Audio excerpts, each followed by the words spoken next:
দশম শ্রেণীর এখন দ্বিতীয় ইউনিট টেস্ট পরীক্ষা চলছে। তো আমরা একটা প্রশ্ন ভৌত বিজ্ঞানের একটা প্রশ্ন নিয়ে আলোচনা করব। অর্থাৎ কীরকম প্রশ্ন হতে পারে, কোনখান থেকে কত প্রশ্ন থাকে, মডেলটা কীরকম, একটা আইডিয়া পাবে। তো এখান থেকে সব প্রশ্ন চলে আসবে এটা আমি বলতে পারবো না, কিছু প্রশ্ন আসতে পারে। বিভিন্ন স্কুল বিভিন্ন রকম প্রশ্ন করে, অতএব সেই স্কুলের প্রশ্নের কাঠামো আলাদা হতে পারে একটু। আমরা প্রশ্নের উত্তর নিয়ে আলোচনা করছি। প্রথমে দেখো, একটা মিথেন গ্যাসের আণবিক ওজন 16 হলে বাষ্প ঘনত্ব কত? উত্তর আছে 8। আদর্শ অন্তরকের তাপ পরিবাহিতা 0। বৈদ্যুতিক শক্তি থেকে তড়িৎ শক্তি উৎপন্ন করা যায় এই চারটে অপশনের মধ্যে বৈদ্যুতিক জেনারেটরে। তারপর নিচের কোনটি তড়িৎ আধানের একক? এই প্রশ্নের উত্তরটি জানাবে। তোমাদের হয়তো একটা প্রশ্ন তোমাদের দিতে বলবো, উত্তর অবশ্যই দেবে। 1.5-এ অ্যালুমিনিয়াম নিষ্কাশনে ব্যবহার করা হয়। অর্থাৎ অ্যালুমিনিয়াম নিষ্কাশন করতে কোন আকরিক? এক্ষেত্রে তার মানে উত্তর এ এবং বি দুটো একসাথে, তার মানে সি উত্তর। কিপ যন্ত্রের সাহায্যে কোন গ্যাসটি প্রস্তুত করা হয়? উত্তর নাইট্রোজেন। থার্মিক পদ্ধতিতে বিজারক হিসেবে ব্যবহৃত হয় অ্যালুমিনিয়াম। গ্রুপ বি, অর্থাৎ আমার 7টি প্রশ্ন শেষ। এখানে আমরা এসএকিউ প্রশ্ন পাবো 9টি। গ্যাসের বাষ্প ঘনত্ব এবং আণবিক গুরুত্বের মধ্যে সম্পর্ক শর্টে লেখা রয়েছে, দেখো, আণবিক গুরুত্ব সমান 2 × বাষ্প ঘনত্ব। তাপ পরিবাহিতাঙ্কের সিজিএস একক শূন্যস্থান পূরণ করো, লেখা রয়েছে উত্তর। অথবা আপাত প্রসারণ গুণাঙ্ক তরলের নিজস্ব ধর্ম, সত্য মিথ্যা লেখো, অর্থাৎ মিথ্যা। তাপীয় রোধের মাত্রীয় সংকেত লেখো, মাত্রীয় সংকেত লেখা রয়েছে। ফিউজ তার মূল বর্তনের সাথে কোন সমবায় যুক্ত থাকে? শ্রেণী সমবায়। অথবা 1 কিলোওয়াট ঘন্টা সমান কত জুল? উত্তর এটা। দুটি অওহমীয় পরিবাহীর উদাহরণ দাও, কার্বন এবং সিলিকন।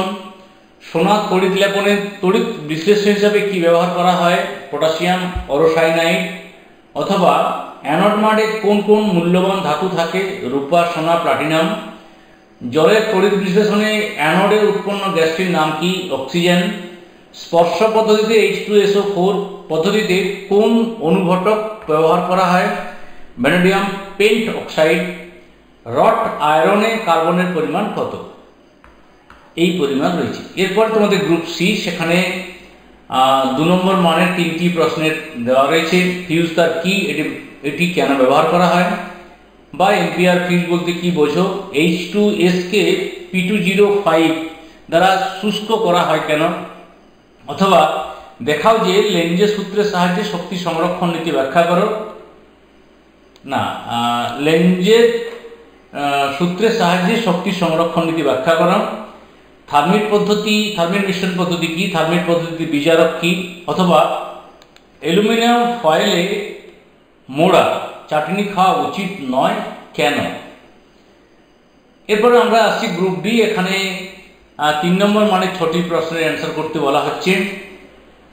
তো প্রথম প্রশ্ন, 4GNH কে সম্পূর্ণরূপে প্রশমিত করতে কত গ্রাম H2SO4 এর প্রয়োজন হয়? অথবা নেসলার বিকারক কি, এর কাজ কি? দ্বিধাতব পাত কাকে বলে? রিভেট করা দ্বিধাতব পাতকে উত্তপ্ত করলে বেঁকে যায় কেন? অথবা স্থির আয়তনে গ্যাসের চাপ গুণাঙ্ক কাকে বলে? আদর্শ গ্যাসের ক্ষেত্রে এর মান কত? ডিসির তুলনায় এসি ব্যবহারকারীর সুবিধা উল্লেখ করো। ডিসি এবং এসির একটি করে উৎস উল্লেখ করো। অথবা তড়িৎ চুম্বকীয় আবেশ সংক্রান্ত ফ্যারাডের সূত্রগুলি লেখো। চুম্বক বলরেখা বলতে কি বোঝো? 220 ভোল্ট 60 ওয়াট এবং 110 ভোল্ট 60 ওয়াট বৈদ্যুতিক বাতির দুটি রোধের অনুপাত নির্ণয় করো। তড়িৎ বিশ্লেষণে প্রকৃত জারণ বিজারণ বিক্রিয়া ব্যাখ্যা করো। অথবা তড়িৎ বিশ্লেষণ পদ্ধতিতে কিভাবে অ্যালুমিনিয়াম ধাতু নিষ্কাশন করা হয়। 4.6 SO3 কে সরাসরি জলে দ্রবীভূত করে H2SO4 প্রস্তুত করা হয় না কেন? অ্যামোনিয়ার একটি ব্যবহার উল্লেখ করো।